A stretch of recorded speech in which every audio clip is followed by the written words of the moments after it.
Hi, this is Todd Danielson, the editorial director of Informed Infrastructure. Today I'm in Denver at the 2025 GeoWeek Conference.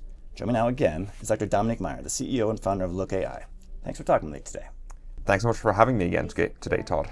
Now, as you recall, last year we spent a lot of time at this event talking about introducing Looq AI and all that you guys do. So we're going to include a link to that, so we don't have to repeat everything, but could you give everybody a quick, brief recap of what it is that you and your technology do?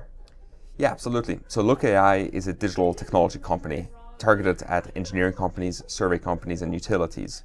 So we built a technology platform that allows these companies to digitize the infrastructure you see on an everyday basis. Is it a road that needs to be surveyed, a bridge, or a power line overhead? So they use our QCam, or proprietary camera system, to walk around and capture image data. And then our AI that runs in the cloud analyzes all this data to survey-grade 3D digital twin models, which are then used for downstream applications, CAD design, and analysis. Okay, and so like I said, I'm familiar, and we even did an article on some of the technology that's being used. But can you talk about what's been new since we talked a year ago? Yeah, so Looq AI has really had accuracy as its foremost priority in its development. And over the recent years, we have improved our algorithms significantly. Why? Because surveyors that take the legal responsibility of digitizing, is it a topo, is it a site, need to be able to know and trust the data quality to meet those requirements. So we have added different GNSS, GPS capabilities that allow those accuracies in global referencing to be significantly greater, and as well as our AI algorithms that improve the analysis of the data itself, right? So together, we are now happy to meet the requirements of all the survey companies out there on the market today. For those of us who don't know too much about tweaking an algorithm, what are some things that actually go into tweaking an algorithm? How does like the engineering behind that work a little bit? So what may sound like a simple tweak is actually tens of thousands of lines of code developed by some of the world's best engineers. So it's very advanced engineering we do at a fundamental level. Everything at Looq AI is based on images, right? So when you take an image, you need to figure out where that image is in the environment and what the scene looks like in 3D. So our algorithms very carefully combine lens optics, estimation, to temperatures, all the way to scene understanding with our AI to be able to improve those accuracies. So we have been pushing forward on all fronts to be able to improve the accuracy of the geometric models coming out of it downstream, right? So it's a very involved and deep effort across engineering teams to be able to achieve that. Is that just kind of a constant ongoing effort, or do you set aside a certain amount of time and work on the algorithms in addition to everything else that you're doing? We have both, right? We have continuous improvement on our current algorithms and the development of fundamentally new ones that help us really push the boundaries forward in the industry. All right, so that's a bit about the technology involved. What about some new use cases that you've discovered over the past year that were maybe not something you were working on last February? Yeah, so a big thing that we've supported now is capture of, for example, manholes. So basically, anytime a surveyor needs to capture a underground vault or manhole as part of their topographic survey, they can now use the Looq QCam for that purpose. So it is equipped with a set of strobe lights on it, and those strobe lights illuminate the scene in a dark environment, right? So you start your survey above ground, you put the system on a hot stick, a fiberglass rod, and you put it in the ground to capture that imagery and take it above it, and that gives you an accurate digital twin model of that asset as well. So that's one of the few applications that we've added to our portfolio support. And then everything in the planimetric survey, so anytime you do a topo, we have really standardized on integration into different software platforms that allows the workflow for surveyors to be very fast and optimized. What are some of these platforms that you're integrating with? Because I believe last time you were basically a proprietary software, your own software that was the user interface, I guess. Yeah, so everything is still cloud-based. So a user using Looq is able to access the data via our web platform. But we now support the GeoTIFF and the LAZ file export into tools like Civil 3D, for example, or Trimble Business Center, which are some of the most commonly used tools in the industry. We also support integration into Topodot, which is a great software tool for a lot of civil engineering and design firms, and any of the crossing software tools, right? So a lot of progress forward to make that a very streamlined integration. So in addition to all the technology development, I guess you've got to meet with these companies and make these business agreements to be able to work with them? So we are really helping the industry move forward in standardizing what is open source in general, export standards, right? So all the LAZ files you will see use the ASPRS coding for its AI classification, and then on the georeferencing as well, right? So all of that, those are standard packages. So we work as much as possible with off-the-shelf APIs that these companies have already integrated, and we are pushing forward on a lot of the strategic and business relationships with companies in the market. As you mentioned, that's the open source platforms. Is that really becoming kind of the norm these days? Because it's been a bit lagging. Do you think that people are more open to open sourcing all of their own codes?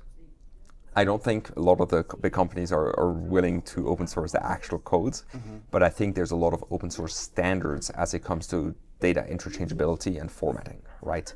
So we see this as a way to prevent data silos. So being able to make sure data flows between different software tools and create that nice end-to-end value, right? So we really believe and foster the adoption of open source standards in terms of formats and interchangeability, so that clients, users are happy to use all the technologies that best serve their niche applications. Well, that's good. That kind of brings me to, I was going to talk about how your technology, but how has the industry changed since the last year that we talked? Yeah, so we've seen a lot of different drivers towards cloud-based platforms. I mean, we see the big players pushing users from local processing to cloud-based processing. I think there's two main reasons for that. There's the financial business reasons driving behind that, but there's also the scalability reasons, right? As we see larger data sets being collected by different scanning tools, LiDARs, terrestrial systems, there needs to be more scalability for these companies, and adding servers and computers in-house is difficult, right?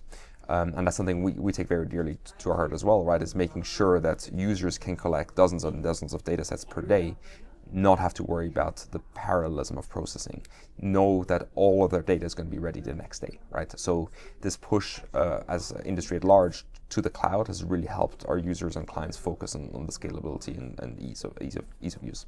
Do you feel confident that this is something that can work, this pushing to the cloud? Is the infrastructure there to do this right now? Is this the viable way that you think everybody should go? It's absolutely the viable way everyone should go. Why? Because again, it's infinitely scalable, right? You don't have to worry about adding more compute resources. The cloud has been designed for redundancy, right? Is it data storage? You will not have a single server resilience, right? If you do that in-house. Going to the cloud, you have thousands of different servers that can store that data and provides that redundancy. In terms of compute, right? We see more and more AI workflows, and these AI workflows are very compute hungry, right? To be able to scale those and do them in a reasonable time frame, you're going to start to need to use cloud resources for those. And that's where we believe, again, that cloud migration is essential to the success of any company adopting geospatial tools. All right, so hopefully we'll meet again before a year is out, but if you were to guess for the next year, well, there's some key topics that you and the company are working on that you're hoping to have within about a year or so? So Looq is really focused on the downstream data value creation, right? So today we've built the most capable way of digitizing our built world. So the fastest way of capturing what is survey-grade 3D data from purely images. What is the next big step? Is figuring out how do we make this data actionable, right? And that is with our AI automation. So we'll be releasing some very exciting tools around that. That's going to serve some of the applications we are already driving. To really save more time in the office. And that's really, I think, an exciting part for the industry to see, and we're excited to share more details when the time is right. What do you mean by actionable data? What would be your description of what actionable data is opposed to data? So the least actionable data is a point cloud to me. It's a 3D representation that is dense. It's large, but what you need out of a point cloud are a simple set of measurements, a simple set of understanding of what is there, right? And that is where the power of AI will really kick in, is being able to tell you a report.